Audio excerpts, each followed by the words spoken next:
1450 WOL to Ron. Ron, you keeping it real with Al Sharpton. Well, Reverend Sharpton, the article is entitled Why the NAACP is Standing Up for Just Energy Policies. And Sister Jacqueline Patterson went on to say, communities of color nationwide have historically been beset by human and civil rights violations, including the disproportionate exposure to pollution, crime, substandard living, and more. African Americans who reside near every production facility, including coal-fired plants, nuclear plants, biomass plants, are more likely to suffer from negative health impacts and prolonged exposures to smog, lead, asbestos, mercury, sulfur dioxide, nitrogen oxide. These toxins and other groups, it affects us more adversely with these toxins than any other group. 1,234 prolonged exposures to these toxins from these energy production facilities are tied to birth defects, heart disease, asthma, lung disease, learning disabilities, and even lower property values. Approximately 68% of African Americans live within 30 miles of a fire coal plant which produces the large production of energy toxins.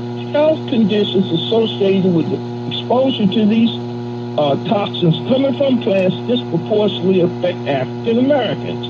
Now, it went on to say that we spent in 2009, this information is quite dated, but it indicated that we spent $41 billion, Reverend Sharpton, for energy in this country.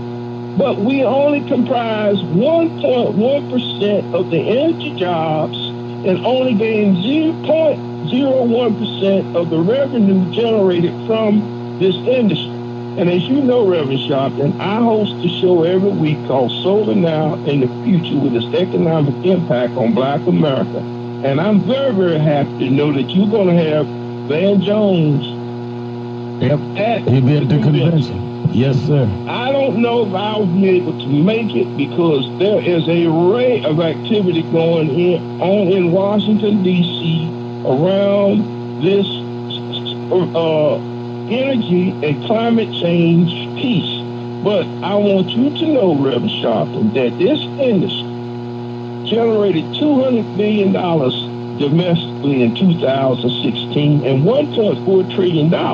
But we are bringing up only 6.6% of the jobs. And when it comes to ownership, out of 9,929 solar companies doing business in the continental U.S., we only have 30 African-American plants, allegedly solar installation plants, but I can only verify 11. And tomorrow I will have Miss Coretta Bennett, a very dynamic sister from Biff Energy out of Baltimore, Maryland, on our show, Solar Now in the Future, on Blog Talk Radio, and people can weigh in and listen to that, and they can go to our website and they can get more detailed information, because this energy issue is the number one economic issue that drives wars and all of the other ills that we suffer from in our communities. It's all stemming from energy, Reverend Sharpton. I want to thank you.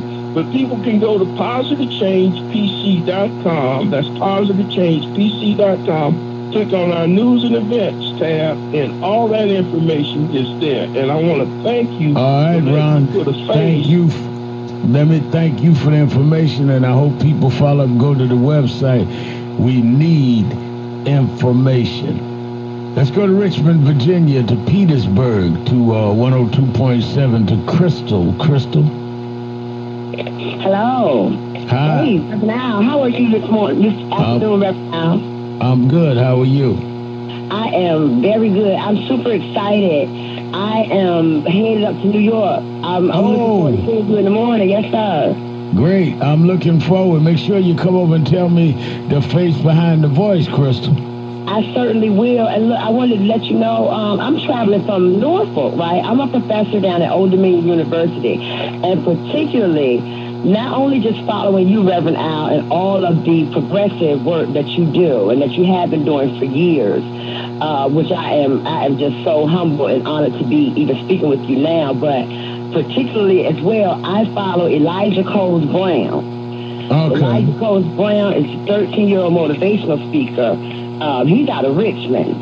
Right. And he is a fantastic, dynamic motivator, not only for the youth in our area, but also for the adults. He speaks to issues of police brutality, issues concerning cost of higher education, STEM training for our young black youth. Also, as your caller earlier spoke about, issues of self-esteem and self-love, as you and your caller were dialoguing about the tenets of Christ and Dr. King. You know, Elijah is well-versed on all of those. Wow. Yes. Well, I'm excited about Elijah. I'm excited about y'all coming. Thank you for your call. Let me try to get everybody. Let's go to Dewan in Washington, D.C. on XM 126. Hi, Reverend Al. I wanted to know if your organization does anything as far as like reaching out to the HBCU campuses. I don't know if you heard about the shooting on A&T's campus last week. A young man was killed.